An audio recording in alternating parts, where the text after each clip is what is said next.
Over 500,000 Americans have died since 1990 due to the opioid crisis. You might think this is a result of the black market, foreign cartels, or even the mafia, but you'd be mistaken. This crisis was created by one single family.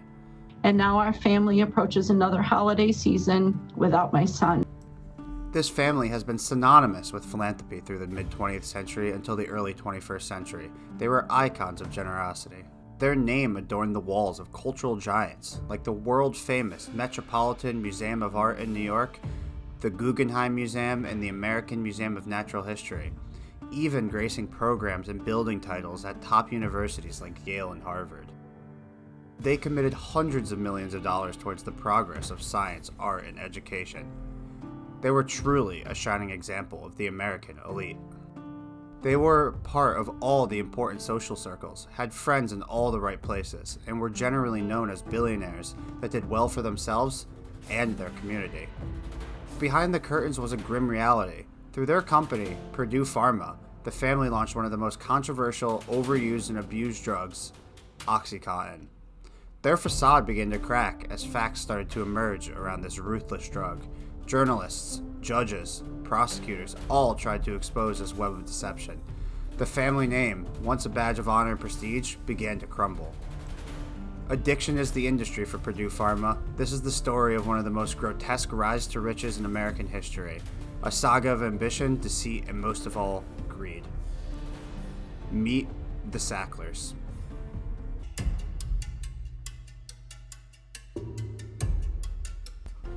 Starting in the beginning, the Sacklers were a humble family. Born to Jewish immigrants in Brooklyn, New York, three brothers, Arthur, Mortimer, and Raymond, kick off the story. The father of the three boys ran a modest grocery store, scraping by to support the family. But the three brothers were not content with small dreams, especially Arthur, who some might consider the patriarch of this entire story. Arthur was a hustler from day one, starting businesses in high school, always wanting more. He was never content with what he had, always chasing something more or bigger. The other two, Mortimer and Raymond, were not far behind either. They were ambitious, smart, and ready to break out of their working class roots. Arthur was the visionary of the entire operation.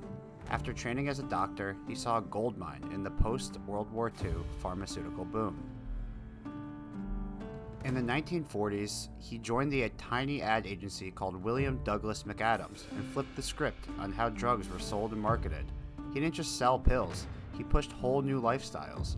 He coined catchy terms and helped promote drugs in ways never seen before. Broad spectrum medicine was a new term he created that helped turn the world-famous Pfizer into a giant from just a small firm. He helped market their products to new and larger audiences. By the 1950s, he'd bought the agency outright and started calling all the shots. And then came his first big break, Valium. Arthur teamed up with Roach to market this tranquilizer as the cure for everything, especially anxiety, which was spiking in Cold War America. Valium hit like a cultural tsunami. 22 million prescriptions sold just by 1964. This made it the first ever drug to rake in $100 million. The Sacklers started to roll in the money. But as a nod to what is to come in this story, no one ever tested if Valium was addictive. Arthur shrugged off the risks and started pinning dependency on weak willpower, not the drug itself. As the cash started to roll in, the Sacklers didn't just sit on it. They started to build their legacy. Arthur, obsessed with Chinese artifacts, started donating big to places like the Metropolitan Museum of Art. The Sackler Wing, as it was called, actually held the stunning 2,000-plus-year-old Temple of Dender. Mortimer and Raymond kept this going by slapping the family name on Harvard's Sackler Museum, Yale University, and the American Museum of Natural History. They weren't just billionaires, they were becoming cultural icons. By the 1980s, their fortune was estimated at $14 billion. Their prestige was unmatched, but beneath the bright surface, things were far from perfect. Arthur's death in 1987 split the family, leaving Mortimer and Raymond to steer Purdue Pharma into a new era, one that would soon spiral into infamy.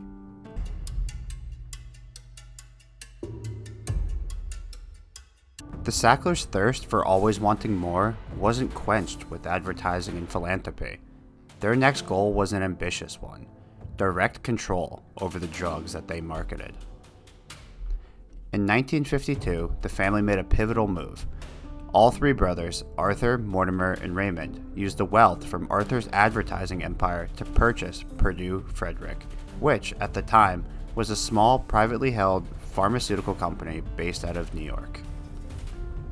In the early days, Purdue was a modest company, pumping out antiseptics and laxatives, nothing really to write home about. But they didn't see it this way. They saw that as a challenge, a golden opportunity. This was the perfect chance to blend Arthur's savvy marketing with the brothers' knowledge of drug production, all under one command.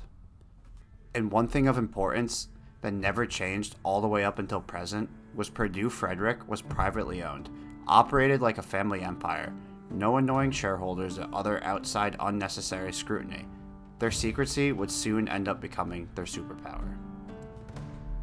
Over the next few decades, the Sacklers created Purdue Pharma, the pharmaceuticals branch of Purdue Frederick. The second generation of Sacklers, led by Richard Sackler, son of Raymond, were ready to start forging their own legacy. Their original patent on MS Cotton, a morphine pill for cancer patients, was running out, and that is not good news for the bottom line. Drugs have a limited patent lifespan from after they are approved by the FDA to the time the patent expires. This lifespan allows for the manufacturer to sell at a monopolized price, basically whatever they want to charge. After it expires, any company is welcome to start producing generic brand versions of the same drug, which in turn drives the cost down of the original product, making it less viable for Purdue to focus on. MS Cotton was a successful morphine opioid that was Purdue's first real moneymaker, their big start in the opioid world. The cotton part of MS Cotton was a release system that allowed the drug to be released slowly into the bloodstream instead of a massive hit off the bat, which other opioids were known to do. This was a huge change from the original dosages of other opioids. It was truly revolutionary. Other opioids had an initial hit so hard that it was a huge portion of what made people addicted. Well, so we thought. So for Purdue, the patent running out was bad news for making money. They needed something new and fresh that would be their cash cow. What they needed was a home run with another drug, and what they got was a grand slam.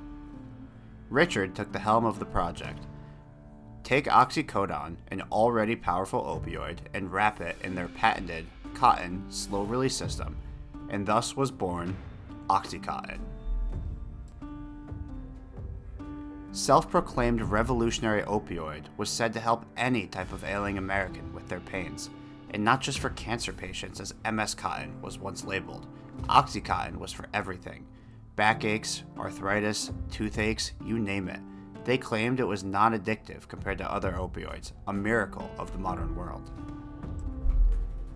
But truly, all along, they knew the truth about how addictive this drug truly is. Internal documents later on showed Purdue's own researchers flagging the drug's risks of addiction. Yet greed rules morality in the Sackler family, so they pushed on, leaning on their expertise of marketing and doctors' misunderstandings to sell the dream. So, how did Oxy even end up getting the green light from the FDA? Well, Purdue, mainly the Sacklers, being the high-status people as they were, knew people in all the right places. Most importantly, they were close with the FDA director. The Sacklers even helped the FDA craft the approval process, and the FDA director who ended up signing off on it, he was hired only a year later by Purdue, pocketing an easy $400,000 a year in 1995, or close to $850,000 in today's money. Totally not suspicious at all. This was what started it all. The opioid crisis, hundreds of thousands of deaths, even more ruined lives. As Purdue once ominously said, the drug to start with and stay with.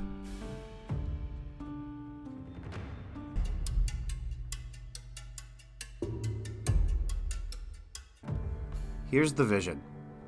Late 1990s, Purdue Pharma just unleashed Oxycontin, a drug they've deemed as safe, non-addictive, and a miracle pill for all types of pain. But a drug doesn't become a billion-dollar notorious empire by sitting on pharmacy shelves. No. With their background in marketing, Sacklers knew that better than anyone. They didn't just have a miracle pill. They had a plan. A marketing scheme that would forever change the landscape of not only American pharmaceuticals, but the people themselves. Purdue hit the ground running, setting up a campaign that was as bold as it was ruthless. Their primary target of choice? Doctors. Not just specialists, but everyday physicians, primary care providers, pain management doctors, even dentists.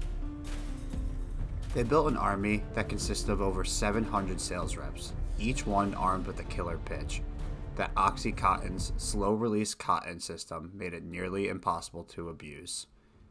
A tiny, less than 1% chance, they said, if taken as directed by a doctor. Don't be afraid to take what they give you. Often, it will be an opioid medication. Some patients may be afraid of taking opioids because they're perceived as too strong or addictive. But that is far from actual fact. Less than 1% of patients taking opioids actually become addicted. And any drowsiness that might occur when you start to take the medication will soon wear off in most patients. It was smooth, it was simple, and it was straight up a lie. These weren't your everyday door-to-door salesmen. These men and women wined and dined. Lavish dinners, all expenses paid educational seminars in tropical destinations, and stacks of glossy brochures flooded medical offices nationwide. Purdue even introduced a starter coupon program, handing out 34,000 free prescriptions to get patients hooked, literally. This was a page taken out of a classic street drug dealer's playbook. They also branded everything: pens, mugs, hats, all with the OxyContin logo, turning doctors into walking billboards. And when the charm wasn't paying off, they dangled cash, bonuses, and perks for high prescribers. It was full-on sales seduction, and it worked like a charm. By 2001, OxyContin sales had exploded to $1.1 billion a year. That was close to $2 billion a year in today's money. Prescriptions were being poured out like candy, and Purdue, more specifically the Sacklers, were laughing all the way to the bank. But here's the dirty secret. Purdue knew all along that OxyContin was addictive. Internal documents that were buried for years showed their own researchers had flagged the risks early on, yet the sales machine roared ahead, with reps trained to deflect, deny, and blame the patients. It's not the drug, they'd say, it's the user. This is the exact same playbook that Arthur Sackler ran with Valium decades earlier. Purdue didn't stop with their marketing and pushing the drug onto doctors. They rewrote the rules of pain itself. They pushed a narrative, backed by their own funding with pain advocacy groups, that America was facing a pain epidemic, and OxyContin was the humane fix. Backaches, arthritis, even stubbed toes. Oxy was the answer for everyone. Prescription rates soared, and with them, addiction rates. The fallout was catastrophic. By the early 2000s, towns from coast to coast were drowning in overdoses. Pills spilled from medicine cabinets into the streets, tearing families apart. The death toll climbed and climbed, while the Sacklers raked in billions, hiding, scheming, and even smiling behind their private, untouchable empire. Their marketing wasn't aggressive. It was a calculated deception that fueled the rise of the opioid crisis. But the truth always has a way of finding the light. As the body count increased, journalists started digging for answers. Prosecutors suited up, and grieving families demanded answers.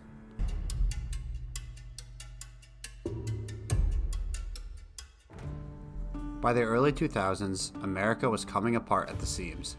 Oxy had flooded the country. Small towns, big cities, rural islands, it did not matter. Medicine cabinets were stuffed with it. Street corners were buzzing with dealers, and people who never would have been drug addicts were hooked. Purdue's so-called miracle wasn't just a hit, it was carnage unleashed. all while the Sacklers were raking in billions. Too busy to look back at the wreckage they left in their wake, or just too callous to give a shit. The grim stats don't lie. Between 1999 and 2010, opioid prescriptions quadrupled. Overdose deaths matched the climb.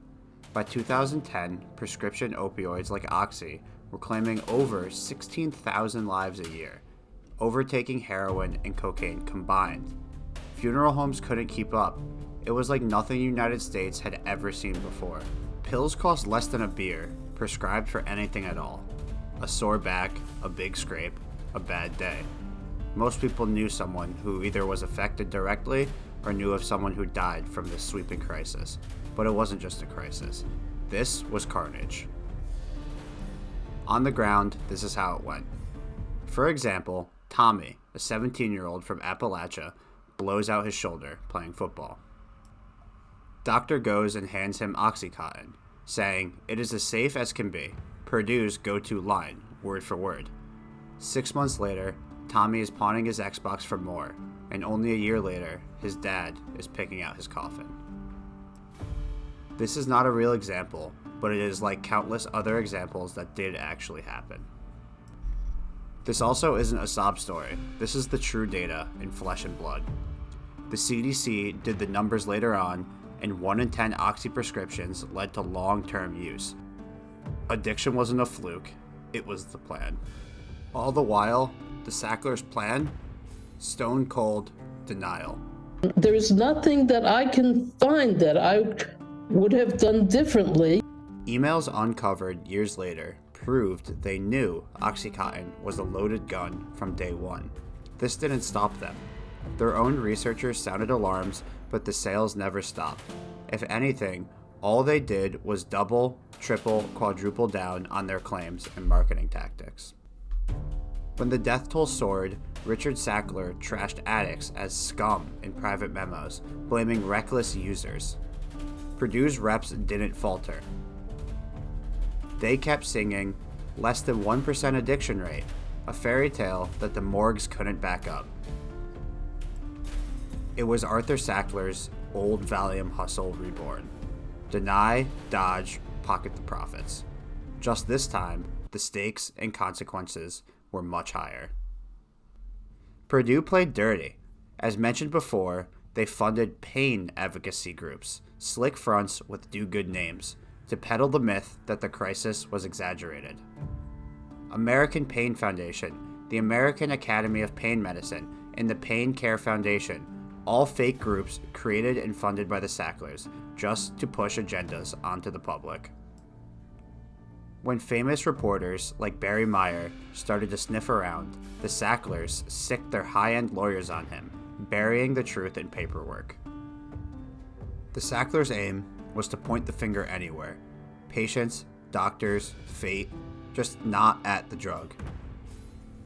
It was a masterclass in evasion, and it held up for years, even over a decade. But by 2007, the facade was cracking. Over 100,000 dead since Oxy's debut, and the Sacklers' Teflon empire was wobbling. Families who buried their loved ones stopped swallowing the lies. Journalists kept clawing. Prosecutors sharpened their knives. Their marketing machine, the dinners, the discounts, the utter bullshit that built their fortune was turning into their own noose. The Sacklers could retreat to their jets and art galleries, but the truth was breaking free, and it was coming for them.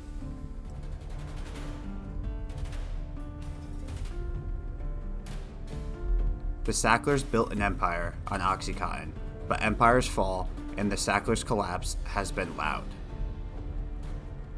In 2007, the first domino dropped.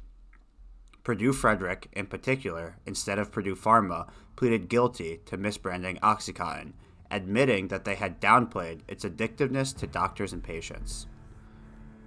Their penalty? A $600 million fine, a measly amount comparatively to the damage that they did to the country, plus convictions for 3 of their execs.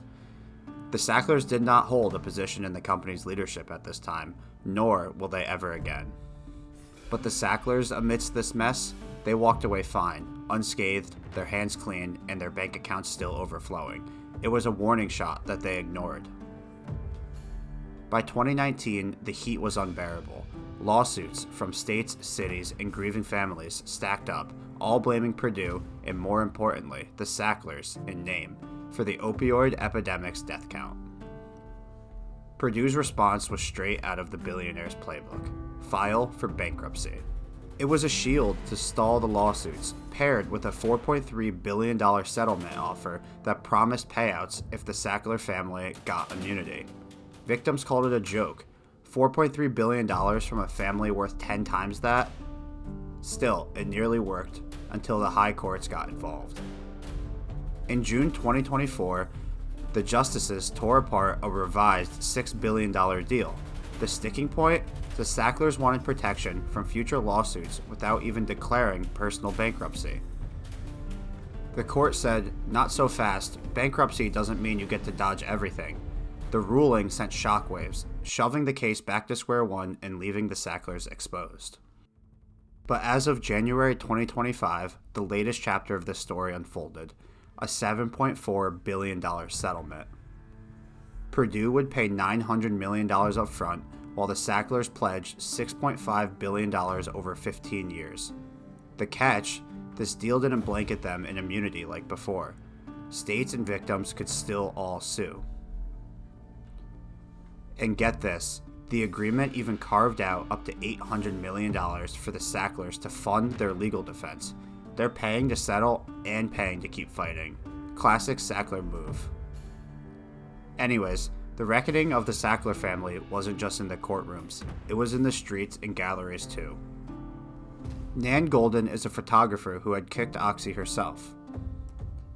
In 2017, she launched Pain, a guerrilla protest crew that stormed the Sacklers closest to home, their cultural turf.